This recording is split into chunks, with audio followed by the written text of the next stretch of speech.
Hello tout le monde, j'espère que vous allez bien. Alors aujourd'hui, on se retrouve pour une nouvelle vidéo.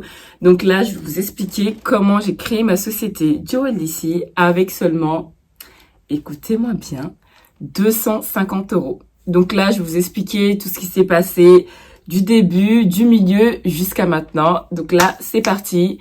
Et avant de continuer la vidéo, je te laisse t'abonner, activer la cloche et on s'attrape tout de suite. Donc vraiment, la vie d'auto-entrepreneur, c'est des hauts et des bas. Donc quand il y a des bas, il faut pas lâcher. Il faut continuer à persévérer, c'est pas facile. Il y a des pleurs, il y a le désespoir, il y a tout. Donc c'était vraiment, on va dire vraiment que c'est à partir du Covid.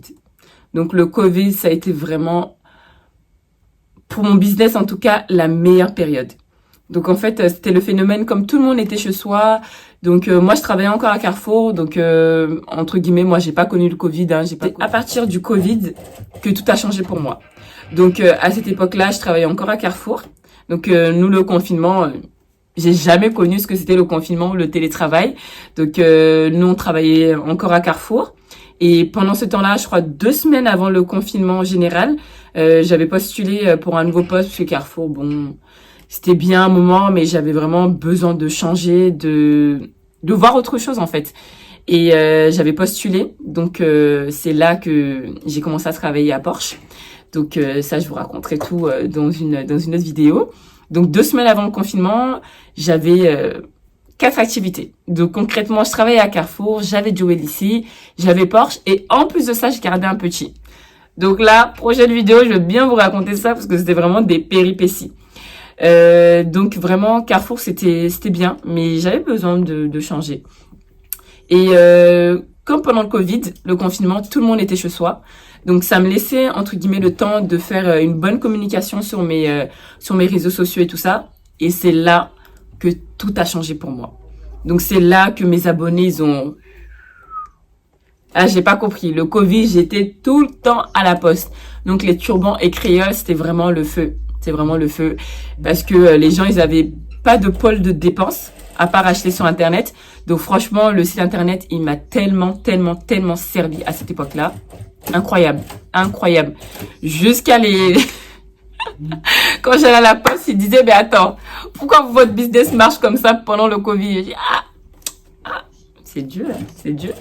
On peut pas tout perdre. Donc vraiment, j'étais dehors, j'ai affronté la maladie avec mes collègues, dont je suis même tombée malade, j'ai eu le Covid, etc. Mais c'était vraiment la meilleure période pour mon business. Donc ça m'a permis, entre guillemets, de pouvoir investir dans d'autres choses. Et c'est là que j'avais connu un autre couturier avec qui j'avais commencé à travailler. Donc c'est, on va dire, c'est à partir de mars 2020 que j'ai commencé à réfléchir à faire des vêtements. Donc c'est là que ma marque a pris un nouveau tournant encore. Donc on a commencé à associer les turbans créoles, mais avec des vêtements sur mesure. Donc pendant le Covid, on a commencé à réfléchir à comment on pouvait faire pour faire vraiment du prêt-à-porter, etc. Bon, bah c'était de l'investissement aussi. Il fallait injecter de l'argent que j'avais pas forcément. Mais je me suis dit, bon, vaut mieux vraiment, quitte à utiliser tes économies, mais à bon escient. Quitte à utiliser tes économies à bon escient. Il faut vraiment réfléchir avant d'investir dans quelque chose. Donc moi, entre guillemets, j'ai pas cette peur-là de me dire, oh, si j'investis, imagine, ça marche pas, etc., etc. Moi, je tente. Si ça marche, tant mieux. Si ça marche pas, au moins, je vis pas avec le regret de jamais avoir tenté, en fait. Donc, c'est pendant cette période-là que j'ai également connu mon couturier avec qui je travaille actuellement, donc Moussa. Donc, Moussa, il travaille encore avec moi. Donc là, le chemin était long. Donc, de mars 2020 jusqu'à, on va dire, août 2021, que j'ai vraiment eu cette idée-là de vouloir lancer en fait mon propre atelier. Donc mon propre atelier, j'avais besoin de cette indépendance, de plus être associée à quelqu'un directement, mais vraiment d'avoir mon petit coin à moi, mon petit cocon, enfin quelque chose qui me ressemble en fait, quelque chose qui, quand je me lève le matin, je me dis ouais, là j'ai tout fait, mais je suis à là maintenant et je peux que être fière de moi. Et c'est à partir de là que j'ai commencé vraiment, après mes vacances en Côte d'Ivoire en août, que j'ai parlé de l'idée à Moussa, je me suis dit, mais j'aimerais bien un petit coin et tout, où on est tranquille, où on peut vraiment imaginer des choses, créer des vêtements à notre image, quelque chose de vraiment nous, quoi. Et c'est là que les recherches de l'atelier ont commencé. Donc, vous voyez comment je suis partie de loin. Donc, je suis partie de 250 € injectés pour commencer mon business à l'idée que je vais créer un atelier sur Lyon. Est-ce que vous voyez? Vraiment, je suis partie de ça et je voulais atteindre là. Et je me suis dit, bah, je vais vraiment tout faire pour atteindre mes objectifs. C'était pas facile, hein.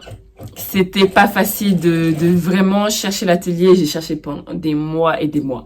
Moi, je suis quelqu'un de grave impatiente. Quand je veux quelque chose, c'est genre, je veux tout de suite. Et dans le business, c'est pas forcément ça. Il faut vraiment prendre son courage à deux mains et se dire, bon, bah, là, les portes vont m'être fermées, mais je vais persévérer. Je vais tout donner pour atteindre mes objectifs. Et ça a été comme ça. Donc, moi, je suis une pleureuse professionnelle. Quand ça va pas, il faut que ça sorte. Il faut que ça sorte.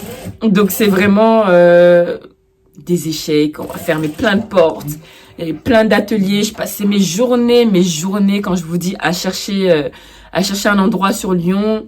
En plus, j'avais besoin de plusieurs critères. Je voulais vraiment que l'atelier soit centre de Lyon, accessible en transport, pas dans un coin où il y a trop de bruit, parce que j'avais vraiment besoin de mon petit cocon, que les clients y viennent, qu'ils se sentent vraiment, entre guillemets, à l'aise en fait.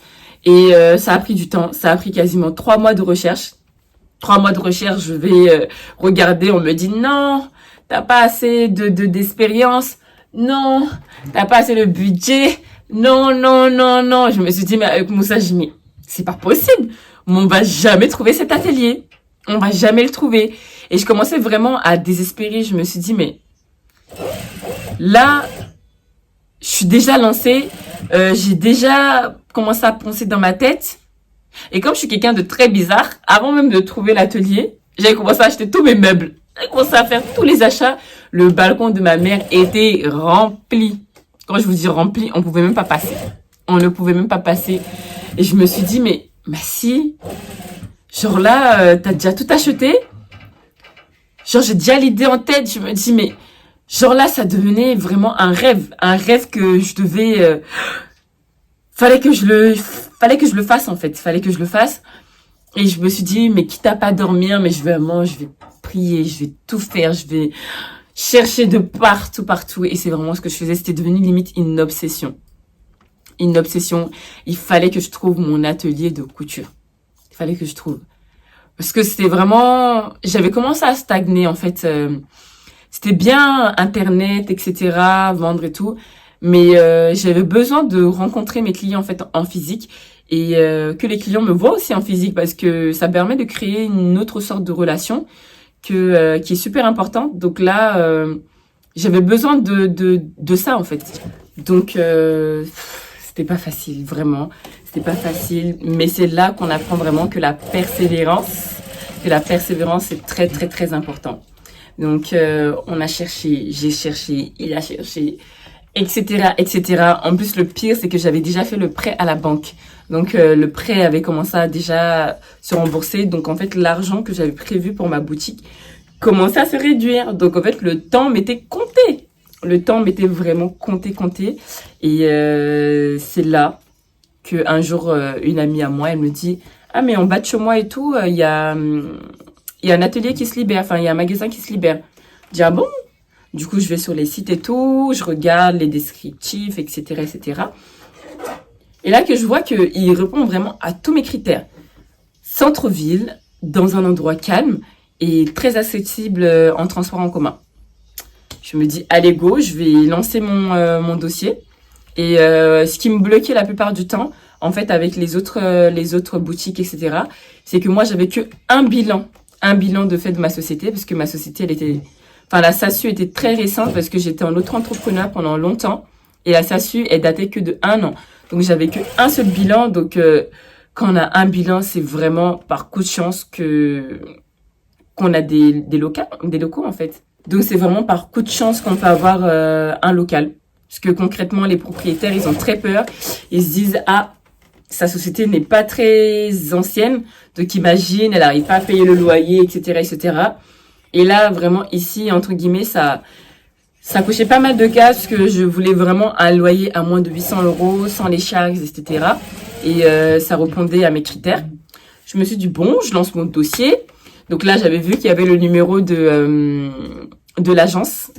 Donc j'ai commencé à harceler le monsieur. Je l'ai harcelé. Donc je l'appelle tout le temps. Est-ce que mon dossier peut passer? Est-ce que machin? Il me disait, ne vous inquiétez pas, Madame Bomba et tout. Je vais tout faire pour que vous ayez ce local et tout, etc., etc. Donc on a fait rentrer le dossier. Là, les personnes qui devaient être mon garant m'ont lâché à la dernière minute. Donc là, j'étais désespérée. Mais désespérée parce que je me suis dit, mais attends, mais c'est pas possible. Genre là, j'ai galéré pendant des mois. Enfin, j'ai l'occasion, genre, je suis à ça, de toucher mon rêve et tout. Et là, plus de garant. Donc, il fallait chercher un garant d'urgence et tout, machin. Et il y a une personne qui a voulu être mon garant. Donc là, il me sauvait la vie concrètement. Et donc, on a rentré les dossiers, etc., etc. Tout signé, ça m'a coûté la peau des fesses. Ça m'a coûté la peau des fesses. D'être à cet atelier, c'est vraiment prêt à la banco. Comment on a dit, mes économies, tout s'est injecté dedans. Mais vraiment, c'est que là, je me suis dit, hey, ma Sanji, là, tu t'es lancé dans un truc très dangereux. Le risque est au summum. Là, tu peux pas te louper. Tu peux pas te louper. Parce que dans tous les cas, là, tu vois, on bossait la banquière. Hein. Dans tous les cas, si ça loupe, là, tu n'as plus d'économie à côté. Hein. Je me suis dit, j'ai dit, bon, Dieu est grand. En plus, c'est vraiment... Je me suis dit, mais c'est pas mal risqué quand même. Parce que si je laisse partir l'atelier, qui me dit que je trouverai quelque chose, genre, rapidement? En même temps, on était quasiment en hiver. Donc, on était en décembre quand j'ai signé tous les papiers de l'atelier. Je me suis dit, en décembre, il n'y a pas beaucoup de couture. Hein, comment on va faire s'il y a personne qui rentre à l'atelier, etc. Donc là, j'étais vraiment, on va dire, à sec. À sec. Et c'est là que je me dis, mais la vie d'entrepreneur, c'est vraiment, vraiment pas facile. Les gens qui nous voient comme ça, on se dit, ah, on est dans une boutique, ils se disent, qui nous jalousent ou qui machin. C'est pas facile.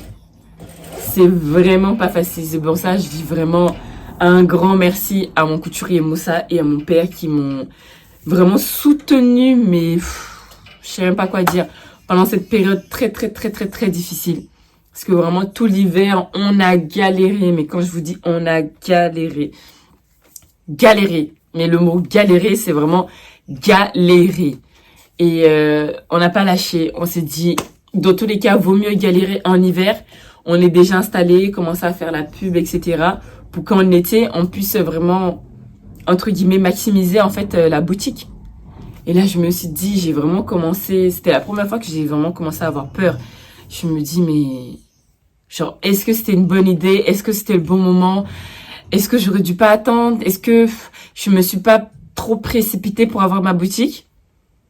Après, en même temps, d'un autre côté, c'est ce sentiment de fierté de se dire, bon, certes, même on galère, certes, c'est difficile, certes, c'est tout, mais on se dit vraiment la fierté, je sors de mon travail le matin et je viens dans un endroit, genre, c'est à moi en fait, c'est à moi, on lutte, mais c'est vraiment un endroit où je peux me dire, ah bah, j'ai mon atelier de couture en fait, à 24 ans, j'ai mon atelier de couture.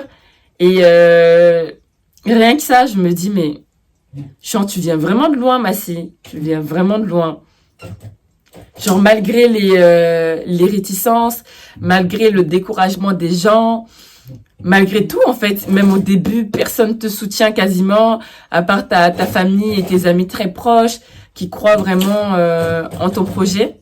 Et c'est là que vraiment le mental y joue, où tu te dis, si toi-même, tu crois pas à 1000%, même à 2000% à ton projet, ça ne peut pas marcher. Parce que si tu comptes sur les gens, entre guillemets, pour qu'ils puissent te soutenir, pour qu'ils te boostent, c'est que ma chérie ou mon chéri, c'est pas bon. Faut vraiment que toi-même tu te dises, si moi je veux, je peux. Et c'est vraiment ça qui me motivait des fois où je me dis, là t'es déjà lancé. En fait, tu peux pas donner raison aux gens, en fait. Tu peux pas donner raison aux haters qui sont là, qui veulent que tout tombe à l'eau. Tu peux pas leur donner raison. Tu vas te déchirer, tu vas tout faire pour que vraiment ton atelier, dans quelques années, on dit, ouais, elle est partie de ça. Et genre, elle a ça maintenant. Genre, c'est l'objectif, en fait. Donc, vraiment, le chemin a été long. Le chemin est encore long. Mais je me dis, je suis lancée. Je suis contente. Là, c'est la boutique grâce aux bouche à oreille, grâce aux clientes vraiment des bisous sur vous, quoi. Vous êtes les meilleurs. Grâce à vous, la boutique survit encore et va toujours survivre grâce à Dieu et grâce aux efforts. Et voilà, en fait, c'est vraiment... on est parti de 250 € de la vente de bijoux et d'accessoires à l'atelier de tout ça. C'est vraiment quand on croit en soi et en ses projets. Il faut persévérer. Il faut se donner les moyens d'arriver à la fin de ses ambitions. Parce que c'est super important. Si nous, on ne croit pas, entre guillemets, en notre projet, personne ne le fera. Donc c'est vraiment morale de l'histoire. Là, je suis pas encore arrivée à la fin de mes objectifs, mais je suis vraiment sur le chemin et je suis fière de moi. Je suis fière de moi, de mon parcours, comme je vous ai dit, de passer de ça à ça. Et je me dis qu'il y a plein de belles choses qui m'attendent encore. Il faut vraiment que je me donne les moyens d'y arriver. Et je vais me donner les moyens d'y arriver. Donc vraiment, si vous voulez entreprendre dans quelque chose, ne vous dites pas « Ah, mais j'ai pas assez d'argent pour investir, machin ». Faut tenter. On peut commencer petit et arriver gros. On n'est pas obligé de commencer gros pour... voilà. On peut commencer avec un petit budget, mais avec les entrées d'argent qu'on peut faire avec le petit budget, on peut faire d'autres choses encore plus grandes, comme ce que j'ai fait. Donc vraiment, voilà. Moi, aujourd'hui, c'était le premier volet sur la création de mon entreprise. Donc, si vous avez des questions, etc., donc n'hésitez pas. En tout cas, je vais mettre mes réseaux sociaux en dessous. Si vous avez des questions, des doutes, n'hésitez pas. Je suis là si je peux vous aider ou vous donner d'autres idées également. Il n'y a aucun souci. Donc, on arrive à la fin de cette vidéo. Donc, n'hésite pas à t'abonner à ma chaîne pour suivre plein d'autres aventures et également à activer la cloche pour suivre toutes les nouvelles vidéos. Donc, je vous dis à très vite.